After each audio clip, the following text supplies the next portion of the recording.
GS Singh institute of pharmacy, Parasarai, Dhondi, Laharpur road, Sitapur. सत्र 2023-24 के लिए प्रवेश प्रारंभ। D pharm, B pharm, PG diploma in journalism and mass communication, PG diploma in computer application. नमस्कार, स्वागत है आप सभी का इंडिया के खास शो खबरनामे में। मैं हूं निशांत गुप्ता और मैं प्रियांशु मिश्रा। आज के खबरनामे का आगाज दिन भर की बड़ी खबरों के साथ। सबसे पहले नजर प्रमुख खबरों पर। यूपीएसटीएफ का गठन कब, क्यों और किससे निपटने के लिए किया गया, जानने के लिए देखें आई India.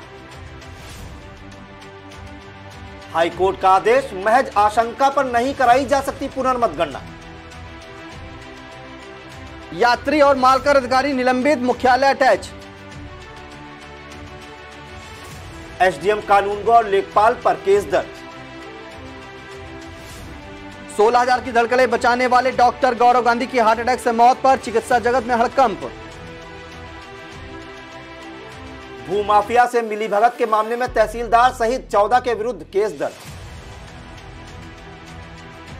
SR group of institution में केंद्रीय राज्य मंत्री और विधायक ने मेधावियों को बांटे टैबलेट। लखीमपुर के सीएमओ ने जिला अस्पताल का किया निरीक्षण, गंदगी फैलाने वालों पर कार्रवाई का दिया निर्देश।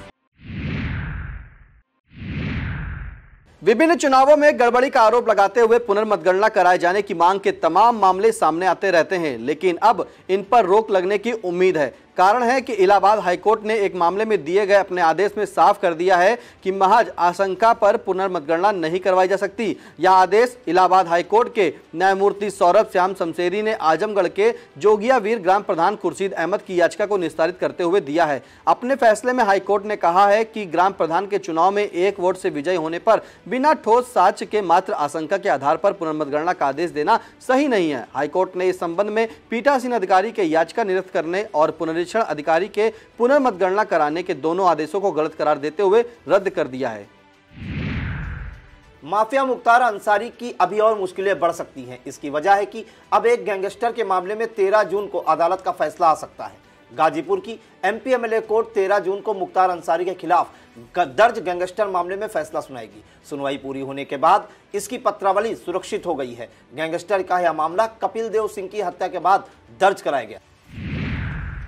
परिवहन विभाग के एक यात्री और मालकर अधिकारी को निलंबित कर विभागीय मुख्यालय से अटैच कर दिया गया है। यह मामला यूपी के फतेहपुर जिले का है, जहां के यात्री और मालकर अधिकारी गोविंद नारायण मिश्रा के विरुद्ध यह कार्रवाई की गई है। इस संबंध में जानकारी है कि प्रयागराज के मंडलायुक्त और आईजी ने 23 मई को खदान इलाके में अचानक निरीक्षण किया था। इसमें 10 ओवरलोड ट्रक पाए गए थे। ताजा कार्रवाई इसी संबंध में किए जाने की जानकारी मिल रही है।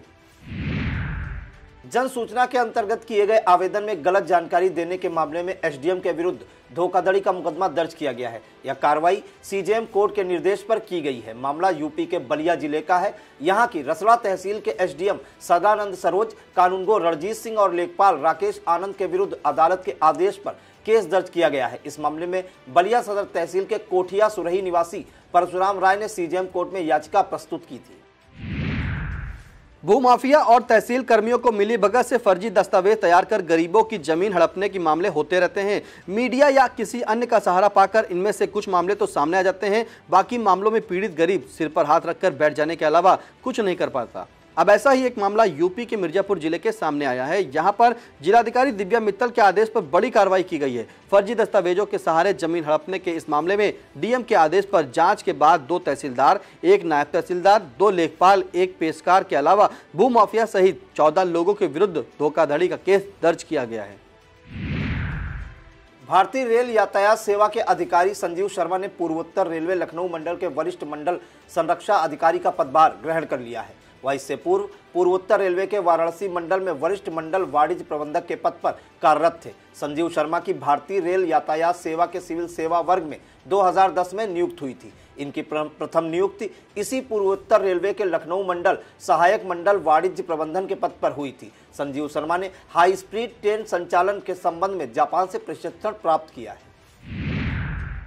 3 जुलाई से सिंगल यूज प्लास्टिक का प्रयोग करते पकड़े जाने वालों पर भारी जुर्माना लगाए जाने की तैयारी है। सरकार ने 3 जून के बाद सिंगल यूज प्लास्टिक में यूपी के प्रयोग पर पूर्ण रूप से प्रतिबंध लगाने का निर्णय किया है। हालांकि लोगों को इस बारे में जागरूक करने के लिए स्वच्छ भारत मिशन शहरी की ओर से एक विशेष अभियान शुरू किया गया है। इस अभियान के तहत प्लास्टिक निर्माताओं को भी जागरूक किया जाएगा। यह अभियान 3 जुलाई तक चलेगा। इसके बाद कड़ाई बरती जाएगी। इस संबंध में स्वच्छ भारत मिशन की राज्य निदेशक नेहा शर्मा ने सभी नगर निकायों को दिशा निर्देश जारी कर दिया है। जल्द ही यूपी के एडेड यानी अशासकीय सहायता प्राप्त माध्यमिक स्कूलों की सूरत बदल सकती है। कारण है कि सरकार ने इन स्कूलों के जीर्णोद्धार, मरम्मत, पुनर्निर्माण, निर्माण एवं अवस्थापना सुविधाओं पर होने वाले खर्च में अपनी हिस्सेदारी बढ़ाने का फैसला लिया है। अब इन मुद्दों पर खर्च होने वाली कुल धनराशि का 75% सरकार देगी, जबकि शेष 25% प्रबंधन को खर्च करना होगा। एडेड माध्यमिक स्कूलों के लिए बनी इस नीति को कैबिनेट में मंजूरी दे दी गई है। अब तक इन सुविधाओं पर होने वाले खर्च का 50% ही सरकार देती है। देश में हार्ट अटैक से होने वाली मौतों का आंकड़ा दिल को डराने वाली रफ्तार से बढ़ता जा रहा है। बड़े बुजुर्गों की कौन कहे, नाचते खेलते कूदते युवा इसकी चपेट में आकर जान गंवा रहे हैं। चिकित्सकों के बीच यह एक सवाल बना हुआ है। इसी बीच एक ऐसा मामला सामने आया है जिसने चिकित्सकों सहित आम लोगों को भी सन्न करके रख दिया है। इस घटना में गुजरात ही नहीं, देश के जाने माने हृदय रोग विशेषज्ञ डॉक्टर गौरव गांधी की हार्ट अटैक से मौत हो गई। सुबह जब वह हॉस्पिटल के लिए निकले तभी उन्हें दिल का दौरा पड़ा। सीने में दर्द महसूस होने पर उन्हें जामनगर के जीजी अस्पताल ले जाया गया, जहां उन्हें डॉक्टरों ने मृत घोषित कर दिया। नियमित दिनचर्या, खान पान के साथ स्वस्थ शरीर के 41 वर्षीय डॉक्टर गौरव गांधी की मौत से चिकित्सा जगत में शोक की लहर दौड़ गई है। यहां पर उल्लेखनीय है कि डॉक्टर गौरव गांधी हृदय रोग विशेषज्ञ के तौर पर अब तक 16,000 से ज्यादा दिल के मरीजों की सर्जरी कर उन्हें नया जीवन दे चुके थे।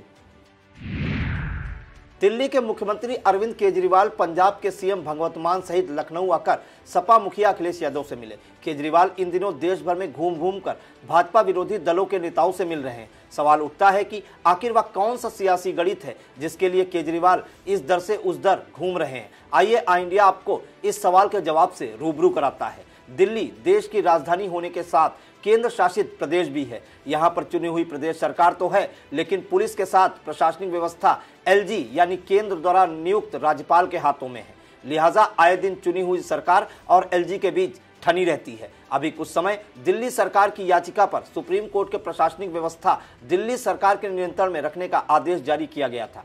केंद्र सरकार इस आदेश के आते ही एक अध्यादेश ले आई थी, जिसके चलते दिल्ली में फिर से केंद्र द्वारा नियुक्त एलजी की बादशाहत हो गई थी। अध्यादेश लोकसभा और राज्यसभा की मंजूरी के बाद ही अमल में आते हैं। लोकसभा में भाजपा की संख्या को चुनौती देने की स्थिति में कोई दल नहीं है। ऐसे में केजरीवाल राज्यसभा में इस अध्यादेश को पास नहीं होना देना चाहते हैं। राज्यसभा के गणित पर बात करें तो यहां पर भाजपा के 93 और उसके सहयोगी दलों के 12 सदस्य यानी कुल 105 सदस्य हैं, जबकि विपक्षी सदस्यों की संख्या 133 है। केजरीवाल चाहते हैं वह अपने मुद्दे को सबका बनाकर सभी विरोधी दलों को एकजुट करके राज्यसभा में बिल को गिराने में कामयाब हो जाएं। समाजवादी पार्टी की राज्यसभा और लोकसभा में 3-3 सदस्य है। यही वजह है कि केजरीवाल के कदम लखनऊ के सपा कार्यालय तक आ पहुंचे।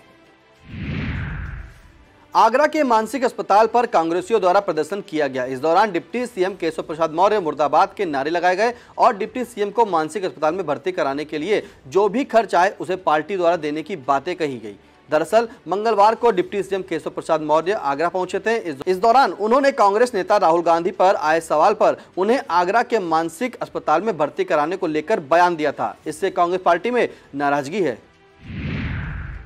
उत्तर प्रदेश में कब और क्यों यूपी एसटीएफ का हुआ था गठन? वह कौन माफिया था जिसके सफाई के लिए एसटीएफ का करना पड़ा था गठन?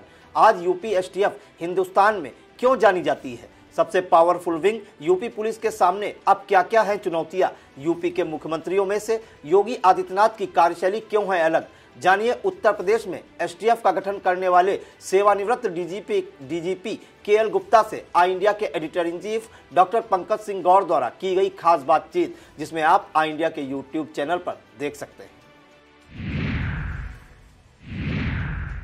अब खबरें जनपद सीतापुर से। सीतापुर नगर पालिका के सभी 30 वार्डों में ड्रोन का सर्वे जारी है। यह 15 जून तक समाप्त हो जाएगा, जिसके बाद नगर के वार्डों की समस्याओं का समाधान किया जाएगा। नगर पालिका अध्यक्ष नेहा अवस्थी ने बताया कि जल्द ही पूरा नगर बदली हुई सूरत में नजर आएगा। अटेवा पेंशन बचाओ मंच की एनपीएस निजीकरण भारत छोड़ो यात्रा 8 जून को सीतापुर पहुंचेगी। यह यात्रा 1 जून को बिहार के चंपारण से शुरू हुई थी। अटेवा के जिला संयोजक अवनीश कुमार ने बताया कि यह यात्रा दोपहर 1:30 बजे अटरिया से सीतापुर जिले में प्रवेश करेगी। सिधौली, कमलापुर, खैराबाद रोडवेज चौराहा होते हुए सायं 3:30 पर आरएमपी डिग्री कॉलेज पहुंचेगी, जहां से 4:30 बजे प्रस्थान करके शाम 5 बजे मोहाली पहुंच जाएगी।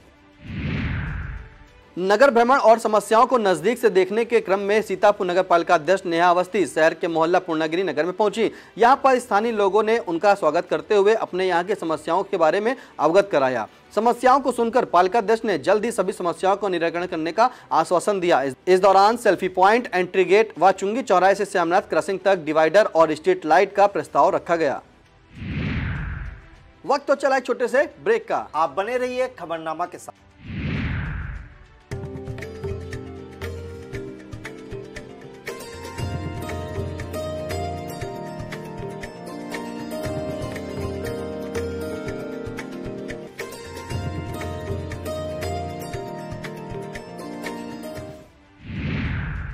नगर पालिका परिषद मिसिंग नैमिषारण्य की चेयरमैन मुन्नी देवी के नेतृत्व में नागरिक समस्याओं को करीब से देखने का अभियान शुरू हो गया है। इसी कड़ी में 6 सफाई सुपरवाइजर बनाए गए हैं जो सफाई कर्मियों पर नजर रखते हैं और साथ ही सफाई कर्मचारियों द्वारा निरंतर सफाई कार्य कराया जा रहा है। यही नहीं, मिश्रिक नगर में जो इंडिया मार्क का हैंडपंप खराब है उन्हें सही किया जा रहा है। चक्रतीर्थ की सीढ़ियों की काई की सफाई कराई जा रही है। तहसील चौराहे पर महर्षि दधीच पार्क का सुंदरीकरण किया जा रहा है। साथ ही मेला मैदान प्रवेश द्वार है, उस पर भी सौंदर्यीकरण का कार्य प्रारंभ करा दिया गया है। प्रतिनिधि प्रदीप सिंह का कहना है कि कस्बा में स्वच्छता लाने के लिए सभी का सहयोग अति आवश्यक है। कमोलिया में खेले जा रहे चतुर्थ मां कमला देवी क्रिकेट टूर्नामेंट में 7वां लीग मैच खेला गया। इसमें रेलवे 11 ने फाइटर 11 को 8 विकेट से हराकर क्वार्टर फाइनल में प्रवेश किया। टॉस रेलवे 11 के कप्तान लोको पायलट अभिषेक शुक्ला ने जीतकर फाइटर 11 को बैटिंग के लिए आमंत्रित किया। पहले खेलते हुए फाइटर 11 ने 10 ओवर में 103 रन बनाए। जवाब में खेलने उतरी रेलवे 11 ने 6 ओवर में ही केवल 2 विकेट खोकर लक्ष्य प्राप्त किया। इंजीनियर एसआर त्रिवेदी ने मौजूद रहकर खिलाड़ियों का उत्साहवर्धन किया। शिक्षक प्रदीप पांडे द्वारा man of the match Ajay को ट्रॉफी प्रदान की गई। इस अवसर पर आयोजन समिति और प्रधान रामप्रताप सिंह सहित तमाम लोग मौजूद रहे। लखनऊ के बख्शी का तालाब स्थित एसआर ग्रुप ऑफ इंस्टीट्यूशंस में केंद्रीय राज्य मंत्री कौशल किशोर और बीकेटी विधायक योगेश शुक्ला द्वारा मेधावी छात्रों को टैबलेट वितरण किया गया। इस दौरान इंजीनियरिंग के 788 और मैनेजमेंट के 235 छात्रों को टैबलेट दिए गए। कार्यक्रम को केंद्रीय राज्य मंत्री कौशल किशोर और विधायक योगेश शुक्ला ने संबोधित किया। इस अवसर पर एमएलसी और संस्थान चेयरमैन पवन सिंह चौहान ने छात्रों का उत्साहवर्धन करते हुए अतिथियों के प्रति आभार व्यक्त किया।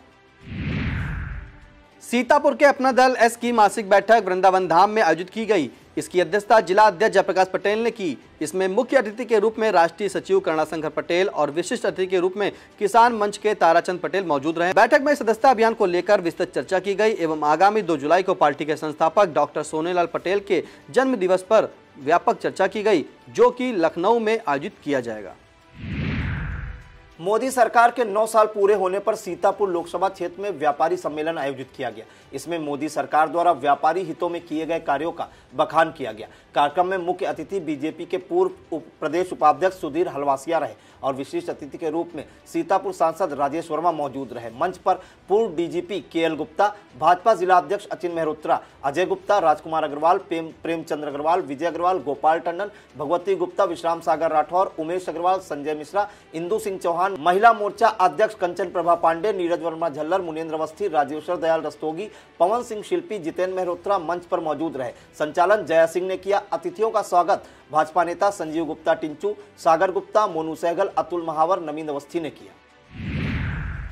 सेवता विधानसभा के सुपौली में पूर्व विधायक महेंद्र सिंह जीन बाबू के ने कार्यकर्ताओं के साथ बैठक की। इस दौरान समाजवादी पार्टी की लोक जागरण यात्रा और सीतापुर के नैमिष में आयोजित 2 दिवसीय प्रशिक्षण शिविर के संबंध में चर्चा की गई। बैठक में जीन बाबू ने कार्यकर्ताओं को प्रशिक्षण शिविर में पहुंचने व लोक जागरण यात्रा के उद्देश्य के संबंध में विस्तार से जानकारी दी। इस मौके पर दिनेश प्रताप सिंह, सीताराम यादव, रिजवान अहमद, श्रवण कुमार निर्मल, राजित राम शुक्ला, श्यामजी शुक्ला, भगवंत सिंह, आशीष दीक्षित, गुंजन गुप्ता, धर्मेंद्र पोरवाल, रूपा सिंह, अनूप सिंह, अब्दुल खालिक, दिन बंधु यादव, उत्तम यादव आदि लोग मौजूद रहे। 27 व 28 मई को कानपुर में आयोजित राज्य स्तरीय ताइक्वांडो प्रतियोगिता के पदक विजेताओं को डीएम अनुज सिंह ने मेडल पहनाकर सम्मानित किया। इस प्रतियोगिता के स्वर्ण पदक विजेता तनिष्का पाल का चयन राष्ट्रीय ताइक्वांडो प्रतियोगिता के लिए हुआ है। इस पर डीएम ने तनिष्का पाल को राष्ट्रीय प्रतियोगिता में भी स्वर्ण पदक लाकर जिले का नाम रोशन करने के लिए शुभकामनाएं दी। कानपुर की प्रतियोगिता में मुस्कान सिंह ने रजत पदक और आदित्य वैभव ने कांस्य पदक जीता है। इन दोनों को भी सम्मानित किया गया। इस मौके पर महमूदाबाद की एसडीएम नाइक पूनम भास्कर, प्रभारी क्रीड़ाधिकारी संजीव कुमार सिंह और ताइक्वांडो प्रशिक्षक सुरेंद्र मौजूद रहे। 11 Gorkha rifle regimental centre Lucknow पूर्व सैनिकों के लिए एक आउटरीच कार्यक्रम का आयोजन किया जाएगा। यह कार्यक्रम 8 जून को 10:30 बजे से सीतापुर के जिला सैनिक बोर्ड में किया जाएगा। इस कार्यक्रम में 11 GRRC के अभिलेख प्रमुख और commandant brigadier Navdeep Singh, lieutenant colonel Gurcharan Singh Chib, मुख्य रिकॉर्ड अधिकारी Sitapur DM Anuj Kumar Singh, major Sarvesh Tripathi, CMO doctor Madhu Gairola, major Joginder Singh आदि उपस्थित जनों को संबोधित करेंगे। इसका आयोजन प्रमुख उद्देश्य DIVA पोर्टल पर पंजीकरण, स्पर्श का निवारण, पेंशन विसंगति, चिकित्सा जांच, पूर्व सैनिकों और वीर नारियों के डाटा बैंक संग्रह और केंद्र तथा राज्य द्वारा संचालित योजनाओं के बारे में जानकारी देना है। निकाय सदस्यों के कोटे से होने वाले जिला योजना समिति सदस्य निर्वाचन के लिए डीएम अनुज कुमार सिंह ने सूचना जारी कर दी है। इसके लिए कुल 4 पदों पर चुनाव होना है, जिसमें से 1 पद अन्य पिछड़ा वर्ग, 1 पद अनारक्षित महिला जबकि 2 पद अनारक्षित है। तय कार्यक्रम के अनुसार 17 जून को 11 बजे से 4 बजे तक नामांकन और 4 बजे के बाद नामांकन पत्रों की जांच की जाएगी। 21 जून को नाम वापसी होगी। जरूरी होने की दशा में 25 जून को 8 बजे से 3 बजे तक मतदान कराया जाएगा, जिसकी मतगणना 25 जून को ही अपराह्न 3 बजे के बाद की जाएगी। इसके लिए नामांकन पत्र 14, 15, 16 और 17 जून को जिलाधिकारी न्यायालय कक्ष संख्या 3 से प्राप्त किए जा सकेंगे। अब खबरें जनपद लखीमपुर खीरी से। लखीमपुर कलेक्ट्रेट में जिला तकनीकी समन्वय समिति की बैठक आयोजित की गई। इसकी अध्यक्षता डीएम महेंद्र बहादुर सिंह ने की। बैठक में लघु सिंचाई विभाग द्वारा रूफटॉप रेन वाटर हार्वेस्टिंग के लिए चयनित भवनों की सूची प्रस्तुत की गई। इसमें 27 भवनों का अनुमोदन तकनीकी समिति ने दिया। इस बैठक में सीडीओ अनिल कुमार सिंह, डीसीओ वेद प्रकाश सिंह, उद्योग उपायुक्त संजय सिंह, जिला कृषि अधिकारी अरविंद कुमार चौधरी, एई लघु सिंचाई रामेश्वर सिंह सहित संबंधित अधिकारी कर्मचारी मौजूद रहे। लखीमपुर पालिका अध्यक्ष डॉक्टर ईरा श्रीवास्तव ने स्वच्छता को लेकर मैरिज हॉल और रेस्टोरेंट संचालकों के साथ बैठक की। बैठक में पालिका अध्यक्ष ने कार्यक्रमों के बाद फेंके जाने वाले कचरे को लेकर कहा कि वह इसे लेकर पालिका में अवगत कराएं, जिससे पालिका का पूरा कलेक्ट करने वाला वाहन उसको उठाकर मझरा स्थित MRF फार्म पहुंचा सके। लखीमपुर के सीएमओ डॉक्टर संतोष गुप्ता देर शाम अचानक जिला अस्पताल पहुंच गए। इस दौरान उन्होंने CMS doctor IK Ram Chandani के साथ निरीक्षण करते हुए सभी मरीजों के दवा व अन्य सुविधाओं के बारे में बात की। सीएमओ सहित सबसे पहले इमरजेंसी पहुंचे। इस दौरान सीएमओ ने किसी भी मरीज को बाहर से दवाएं न लिखने के लिए निर्देशित किया। इसी दौरान सफाई व्यवस्था में कमी और दीवारों पर पान थूकने के निशान नजर आने पर सीएमओ ने सीएमएस को निर्देशित किया कि अभियान चलाकर गंदगी फैलाने वाले के विरुद्ध कड़ी से कड़ी कार्रवाई की जाए। लखीमपुर के रुकुंदीपुर गांव में बालासोर रेल हादसे में घायलों के शीघ्र स्वस्थ होने और दिवंगत यात्रियों की शांति के लिए शांति पाठ किया गया। यह आयोजन तक्षशिला गुरुकुल में किया गया। इस दौरान कैलाश नाथ गुप्ता, रेणुका टंडन, राहुल तिवारी, भोले मोहन, मनोज श्रीवास्तव और अमन श्रीवास्तव सहित उनके परिवारीजन मौजूद रहे। समाज सेवी संस्था ओजिश्विनी फाउंडेशन द्वारा रिड्यूस, रीयूज और रिसाइकिल योजना के तहत तमाम पुराना सामान, खिलौने, कपड़े आदि नगरपालिका में दिए गए। इस दौरान फाउंडेशन अध्यक्ष अनुश्री गुप्ता, रोली गुप्ता, तनुजा गुप्ता, प्रतिमा बरनवाल, अंजुल जलोटा और अधिशासी अधिकारी संजय कुमार आदि लोग मौजूद रहे।